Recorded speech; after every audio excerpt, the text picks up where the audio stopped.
In this video, we're going to have a look at the newly released version 3.9 of Virtual Belfry. Now, I have installed Virtual Belfry on my machine, the update, and the update just runs with a simple no queries installation. And of course, nowadays it also doesn't override any historical recordings, compositions, methods that you've actually put into your system.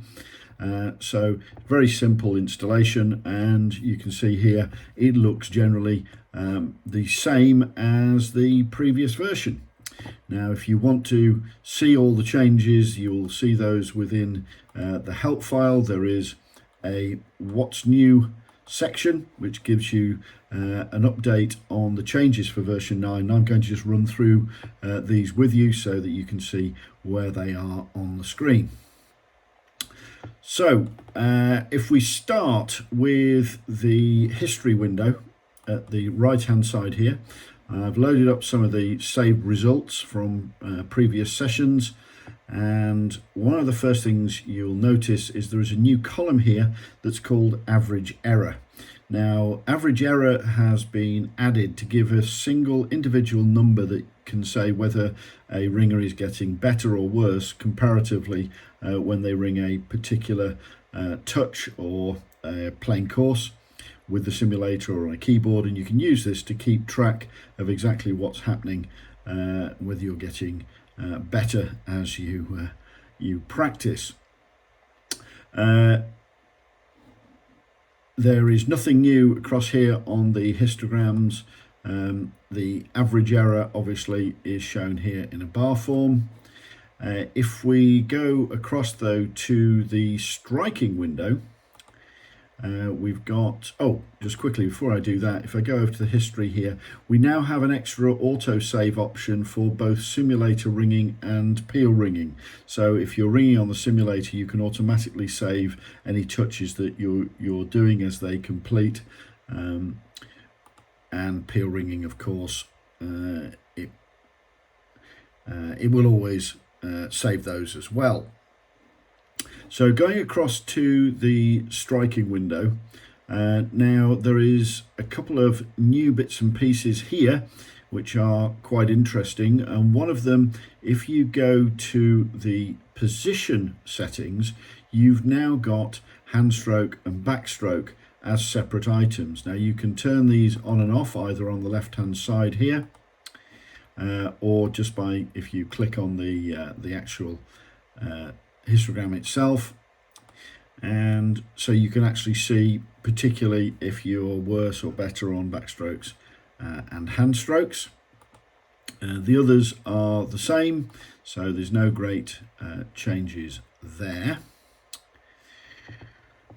So if we go across to places, there is no changes on the places screen. But the next set of changes we find are within the blue line. Now this is one of of my touches when I was learning or trying to learn treble bob minor. And you can see my striking was a little bit all over the place, but you do often get to the case where you do a piece of ringing and a couple of blows somewhere in the middle are just a little bit, out, and you think, well, in fact, for a student particularly, they're better than that, and you actually want to exclude those from the calculations. So what you can do now, on the left hand side here, there is an option to exclude blows. So I've got a rather dodgy blow on this line here, rather early one. So I can exclude that simply by selecting exclude blows, and you'll see that you get a rectangle that goes around the row that you're looking at, and if you just literally click on it, the marker will go grey, and that is now excluded from the calculations of how good or not you're ringing. So you can go through and you can actually remove all of your mistakes and get an almost perfect view, but that's probably not what you should be doing. You can also select to if you're real ringing, for example, and you start a touch and then it fails, and then you continue again, restart it, you can actually select to exclude everything before or after a particular position. So if we just undo these, and then we click outside, we can now say we want to exclude blows from this position, either the current rows and all rows before it, so basically everything beforehand. So if you had a particularly long settling down into rounds and you wanted to exclude that, then you can do that, or you can do everything after it. So if I say the current row and everything in front of it and click OK, we now see that all of these have greyed out. All of the indicators here of whether you're early or late, they're also greyed out. But if you in fact wanted to put those three in here, then we could say include the blows from the current row and everything before it, and yeah, we've then brought those back in again. Okay, so excluding blows is something that you can use or not as you want to. The next option is to swap pairs. Now, sometimes you may find that two people within a touch, if two people are using the simulator simultaneously, they'll strike a blow at the same time. And what Virtual Belfry will do is it might confuse those two. So what you can do is you can actually select those pairs and basically flip them around the right way. Now, of course, one of the things that you may want to do with with students is to replay a piece of ringing. And to do that, you can use the replay mode. And when you click replay, you'll see we've got a highlighted bar here. And if you just wanted to hear how bad that piece of striking was, if we start it at this point by clicking the mouse,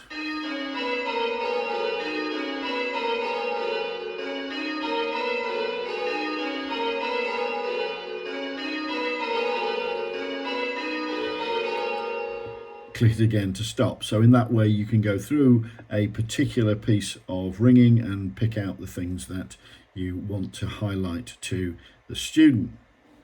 So that's replay mode. You of course have the normal zoom, so you can zoom in and out. You can also, one thing which I think a few people have not realized is if when you're looking at a piece of ringing or a method, sometimes it's useful to see the hunt bell.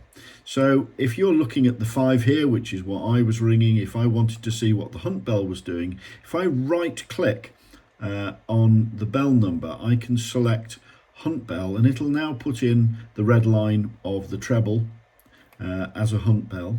If you have 2 hunt bells, so you're ringing Grancer or a method with 2 hunt bells, you can select a second one, and so on. And to remove them, you just right click and undo them. That was something which I picked up a short while ago.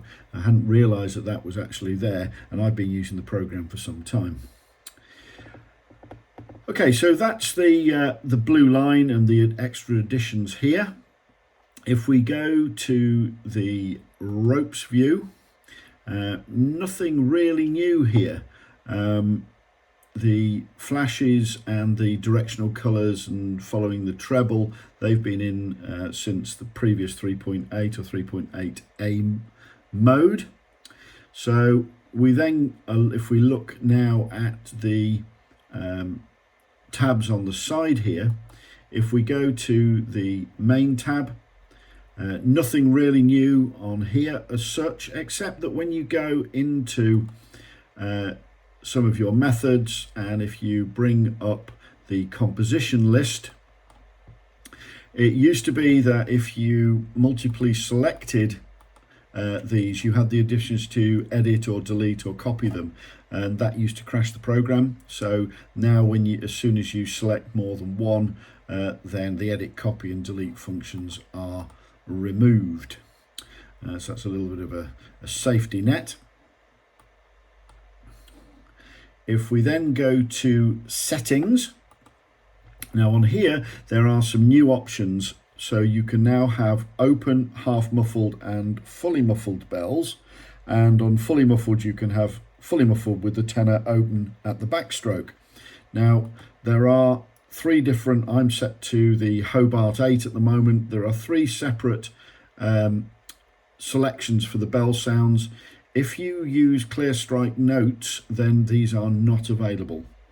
So if you select default, you can select open ringing, you can select half muffled ringing,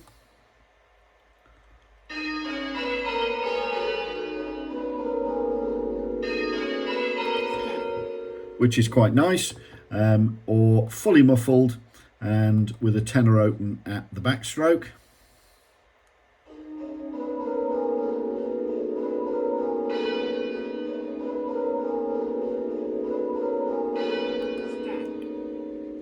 Okay, so if you want to practice ringing with muffled bells, half muffled bells, then you can do that. Everything else on here is the same, nothing really changed. Now, when we go to the sensors window, there are a few changes here. The eagle-eyed ones of you will have noted that this box here has changed somewhat. And what's happened with sensors is that to make it slightly easier to read them, we've now got the name of the bell and a tick box, but we don't have the bell number that we used to have on here. This was thought to be a bit confusing. However, if you do want to see which bell, physical bell or physical sensor, is triggering which bell within the software, if you click the monitor button, then you'll see I have one-to-one mapping, but this is also gives you the ability to edit. So in fact I could swap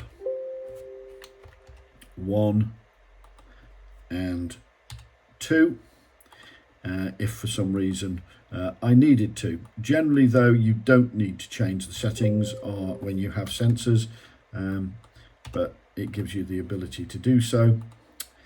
One of the other things with the sensors, it used to be when you were ringing, if more than two of you were using the simulator on tower bells simultaneously, then the first selected bell, when things were multiply selected, the first bell to physically ring would take the first position within the simulator. So in this case, if you were set up to ring bells 2 and 3 together in the tower, 3 happened to pull off before 2, then 3 would be ringing the second and 2 would be ringing the third.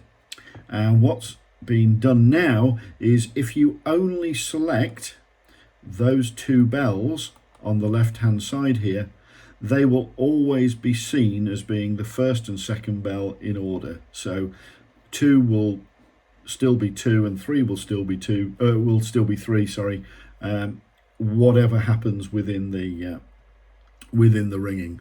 So that's a nice little thing. It used to annoy me a little bit when there was 2 or 3 of us and someone pulled off a little bit early. We had to stop, stand, start again to get it right. So that's actually been resolved. The names here are all configurable. They are the names that you've given the bell within here. So if we edit, we can actually change the bell name here and that will correspond with the one there. So nothing really too difficult or different there. View menu, again, nothing changed on there.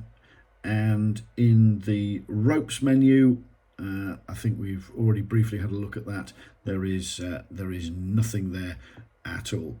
So the other things that have happened, there have been a couple of bug fixes. It used to be that if you plugged in a secondary monitor, so if you're in the tower, you plugged in a screen, virtual Belfry was running. it now doesn't crash the program. It used to, but that's been resolved. There were some problems with the configuration of random calls, where this yellow section, depending on where you set it, occasionally you would end up with a whole yellow circle, which was not what was required. That's been fixed. And also in replay mode, you used to be able to start normal ringing, and that used to crash the program as well, and that's been disabled, so you don't have a problem. So that's a quick overview of the changes and updates in version 3.9. Everything, as far as I can see, looks really good. It's more stable. And yeah, I fully recommend that you go get yourself your free 3.9 update from www.belfryware.com, and don't forget to give feedback to Doug, who writes the program. He's always looking to hear for new suggestions. And of course, if you have any comments on this video, then please feel free to make them below, and I will answer accordingly. Okay, hope that's been helpful. Thanks for watching.